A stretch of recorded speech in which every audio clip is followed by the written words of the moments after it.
Bismillahirrahmanirrahim. İyun ayının 27'si 2025-ci il tarixdə səhər saatlarında Rusiyada Amon dəstəsinin həyata keçirdiyi əməliyyat nəticəsində 5 nəfər Azərbaycanlının ölümü, bir neçə nəfərinin ağır yaralanması və 50-yə yaxın Azərbaycanın həbs olunması ilə bağlı yayılan xəbərlər təbii ki, bizi də narahat edir. Və biz Allahdan ölənlərə rəhmət, yaralılara şəfa diləyirik. Bu hadisə deməli baş verəndən sonra xüsusən hakimiyyətə yaxın mətbu orqanlarla ciddi şəkildə müzakirələrə yol açıb, müxtəlif versiyalar ortaya qoyulur. Hətta Rusiya ilə bağlı münasibətlərdə problem yarada biləcək səviyyədə müəyyən bəyanatlar səsləndirilir. Sadəcə bu düşünürəm ki, bu bəyanatlar, bu deməli fikirlər, bu müzakirələr həqiqəti əks etdirmir. Niyə?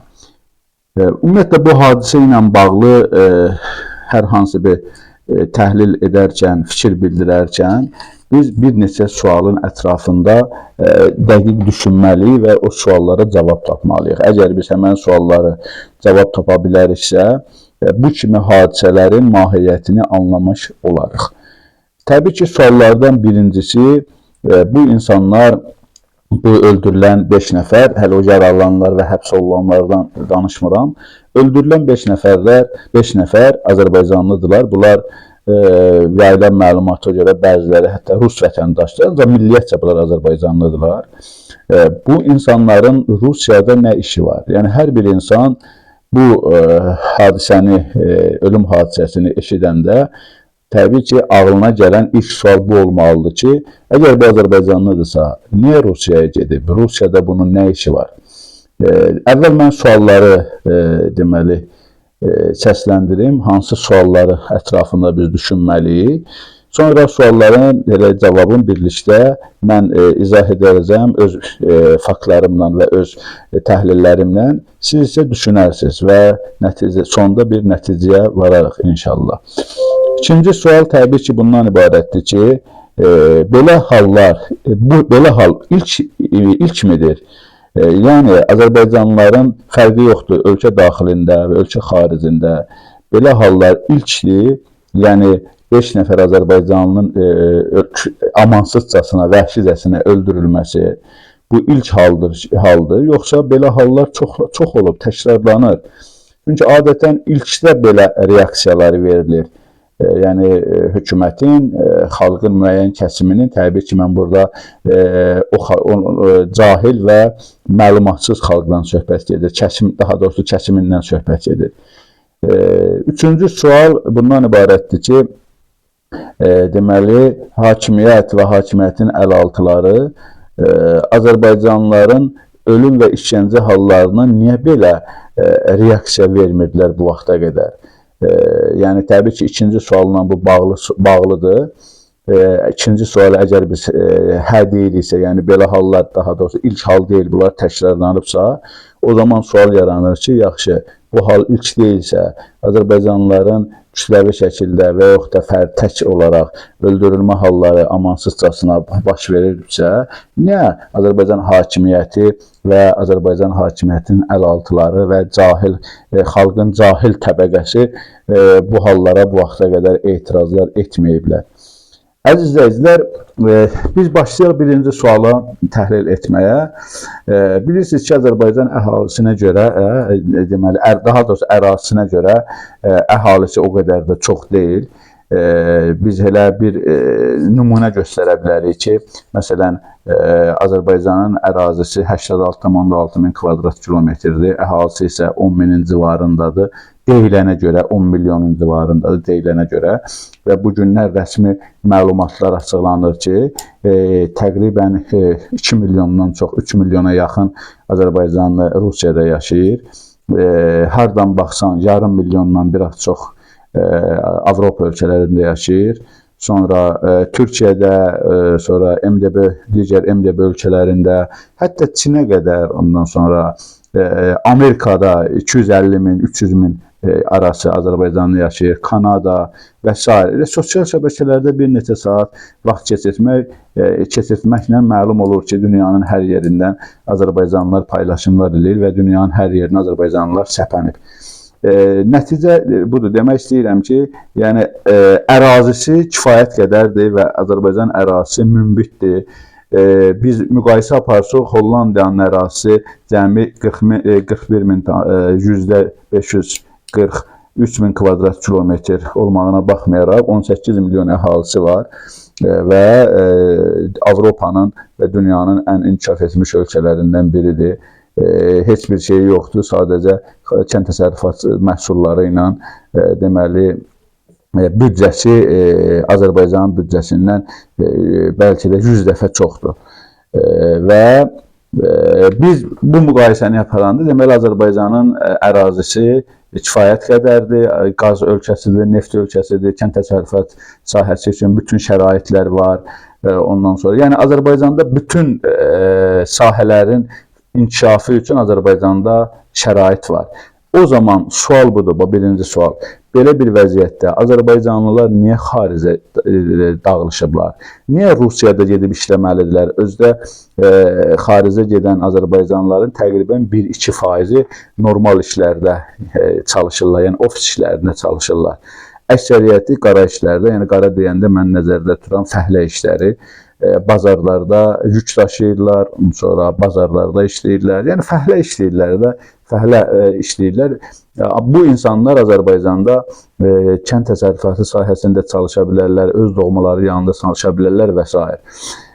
Hamımızı düşündürən sual, biz bu məsələdə deməli qılıncımızı çəkib Rusiyanın üstünə getmək əvəzinə əslində bu sualın dalıyca düşməliyik ki, niyə mənim doğmalarım gedib Rusiyada, müxtəlif şəhərlərində Amon dəstəsinin vəhşicəsinə, hücumuna məruz qalıb öldürülür qərib eldə, öz vətənində, doğulduğu ölkədə, hər şərait ola öz vətənində niyə yaşamır? Baxın, mən onu da sizə qeyd edeyim ki, məsələn, Azərbaycanlılar deməli, bu Ukraynadan Almaniya gəldikdən sonra mən onlarla kontaktda və əlaqə zamanı bu məsələlər aydın olur ki, Azərbaycanlılar gəlib orada biri qarpız satırmış, biri məsəl üçün toyuqca saxlayırmış, biri məsəl üçün mal-heyvan bezərirmiş, ondan sonra biri bazarda satıcılıq eləyirmiş, biri məsəl üçün karçuka satırmış. Belə-belə də bu işlər ki, hansı ki bu işləri Azərbaycanda da görə bilər. Yəni bunun üçün xüsusi savad lazım deyil. Bəs nəticə alırıq ki, Azərbaycanda insanlar yaşamaq üçün, normal həyatlarını yaşamaq üçün Azərbaycanda şərait yoxdur və yaxud da o şərait məhdudlaşdırılır, imkan verilmir. Kim bu şəraiti yaratmalıdır, kim bu imkanı vermir, kim monopoliya yaradır və s. Biz bu məsələlərin üzərinə getməliyik. Əslində, bugün məsəl üçün biz Avropada, Almaniyada dediyim kimi yarım milyondan çox Azərbaycanlı yaşayır. Bizim burada nə işimiz var? Eyni zamanda Rusiyada 2 milyondan 3 milyona yaxın Azərbaycanlının nə işi var ki, orada hər hansı bir ağır işgəncələrə məruz qalsınlar və öldürülsünlər. İkinci sualla bağlı deyə bilərik ki, əziz izləyicilər, bu çox aktual bir məsələdir. Bir sual yaranır, yəni ikinci sual bundan ibarətdir ki, belə Azərbaycanlıların ölüm halı, vəhşicəsinə ölüm halı ilkdə yox. Əlbəttə ki, deyil. Baxın, biz deməli 17-ci ildə Tərtər hadisəsi kimi bir hadisə yaşadı Azərbaycan cəmiyyəti. 1776 hərbiçinin deməli həbs olunması ilə bağlı məlumatlar yayıldı. Tərtər hadisəsi ilə bağlı və bir neçə nəfər deməli o hərbiçilərdən ağır şəkildə zorlanaraq onlar öldürüldülər. Məsələn, Amonçularla biz müqayisə eləyəndə Azərbaycan tərəfi Azərbaycanlılara qarşı daha amansız olublar. Məsələn, Amon dəstəsi, düzdür, hər halda biz pisləyirik bunu, yaxşı bir hal deyil, mahiyyətini hələ bilmədiyimiz, o bilməsək də yenə də pisləyirik. Amma Amon dəstəsi döyüb öldürüblər.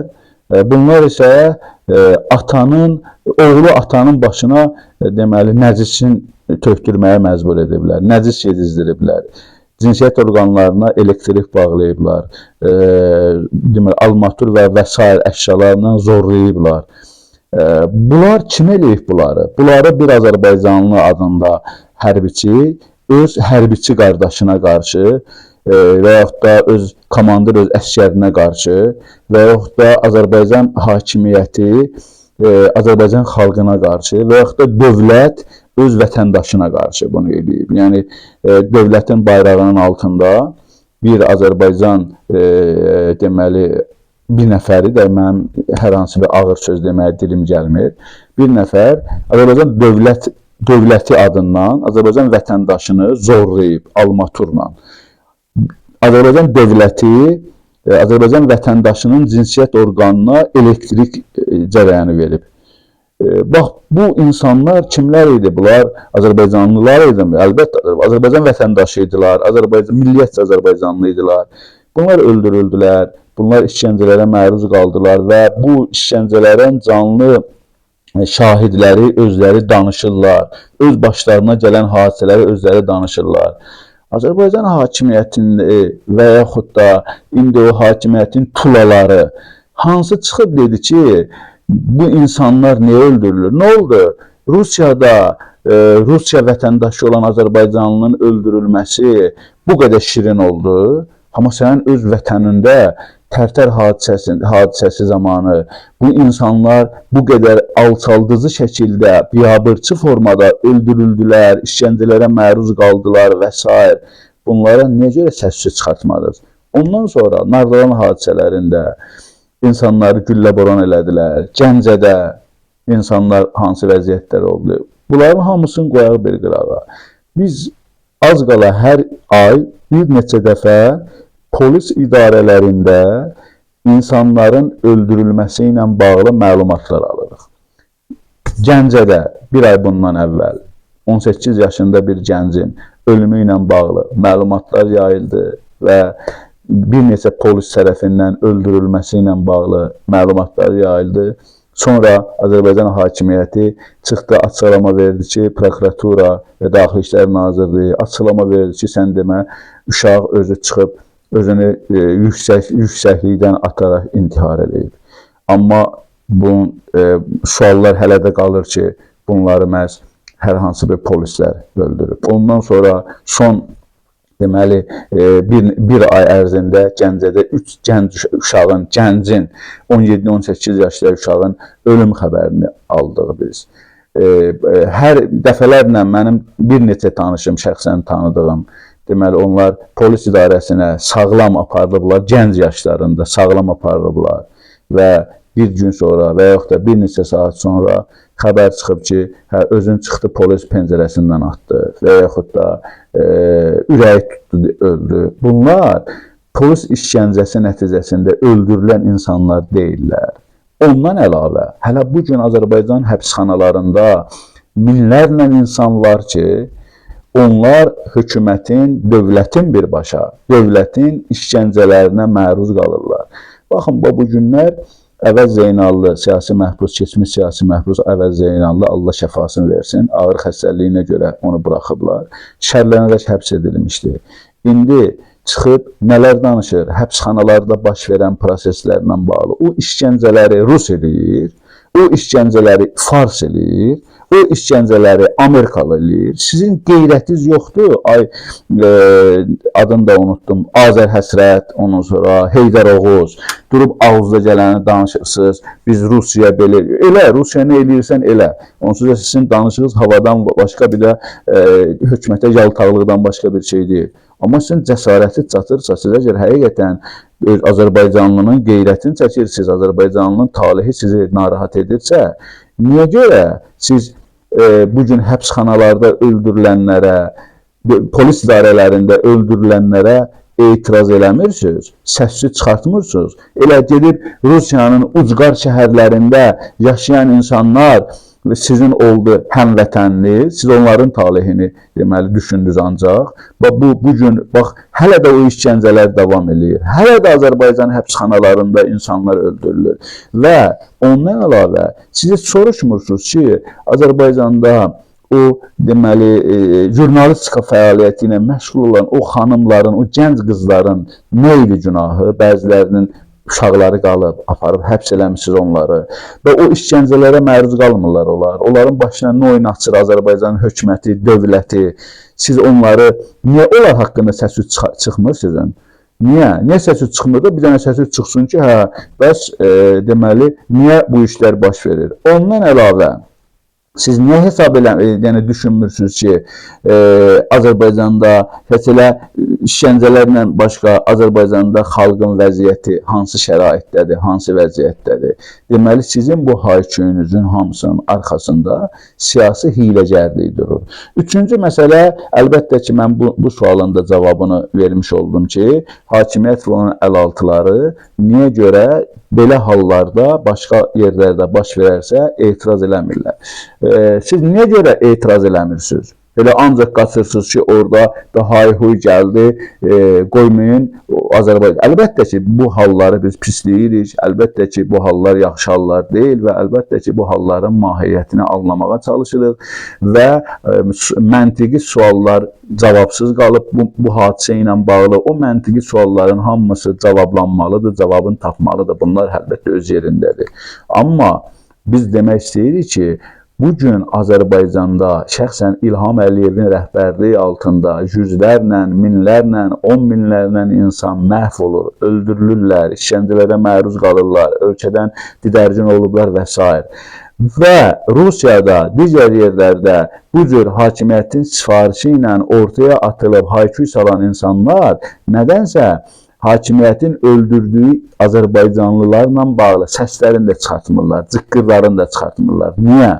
Niyə hökumətin sifarişi ilə danışırsınız? Və əziz izləyicilər, düşünürəm ki, bu suallar hər birimiz üçün maraqlıdır və ümid edirəm ki, bu cür hadisələrin, bu cür əməliyyatların yaxın vaxtlarda əsl mahiyyəti ortaya çıxacaq və biz nə qədər ki, bu deməli hadisələrin əsl mahiyyəti ortaya çıxmayıb, biz hansı tərəfi ittiham etməliyik deməli sualı qarşısında aciz görünürük. Ona görə də biraz səbirli olmalıyıq və bu cür hadisələrin daha doğrusu pərdə arxası, bu əməliyyatın pərdə arxasını inşallah yaxın vaxtlarda ortaya çıxar. Ondan sonra dəqiq və konkret mövqe ortaya qoyarıq. Amma indiki vəziyyətdə demək istədiyimiz ondan ibarətdir ki, Azərbaycan hakimiyyəti dövlətin bütün irsaqlarından istifadə edərək Azərbaycan xalqını, Azərbaycanlıları əzir, məhv edir, öldürür və s. Və bir şey də mən sonda deyim ki, Rusiya yeganə ölkədir ki, ən çox Azərbaycanlılar, Azərbaycan vətəndaşları orada yaşayırlar və yeganə ölkədir ki, demək olar ki, ayda bir neçə dəfə Rusiyadan Azərbaycana meyit gəlir, meyit daşınır və o insanları, ölənlər Azərbaycanlılardır, öldürənlər də Azərbaycanlılardır və hamımız bilirik, az qala hamımızın qohum əqrabasından bir nəfər ən azı Rusiyadan öldürülərək Azərbaycana gətirilib və onların qatilləri də elə Azərbaycanlılar özləridir. Rusiya vətəndaşları deyil, başqa vətəndaşlar deyil, Rusiya deməli dövlət orqanları deyil, bir-birləri ilə öldürüb meyillərini göndərirlər Azərbaycana. Belə hallarda bəs niyə etiraz eləmirsiniz? Belə hallarda da etiraz olunmalıdır. Və mən sonunda bu cümlə ilə bu çıxışımı yekunlaşdırdım. Belə anlaşılmasın ki, mən AMON-un bu hərəkətinə haqq qazandırdım. Qətiyyən belə deyil. Hər halda mən bu hadisəni pisləyirəm və əvvəl dediyim kimi yenə də dünyasını dəyişənlərin yaxınlarına səbir diləyirəm, Allahdan rəhmət diləyirəm. Hər halda bu bizim ölənlər bizim soydaşlarımızdılar və demək istəyirəm ki, bu prosesin mahiyyəti cəmiyyətə bəlli deyil, cəmiyyətdən gizlədilir. Sadəcə Azərbaycan hökuməti yenə də manipulyasiya edir. Burada öz xeyri üçün özünə sərf eləyən formada bu hadisədən də istifadə eləməyə çalışır. Biz gərək hökumətə bu fürsəti verməyək. Əssalamu aleykum və rəhmətullahi və bərəkatuhu.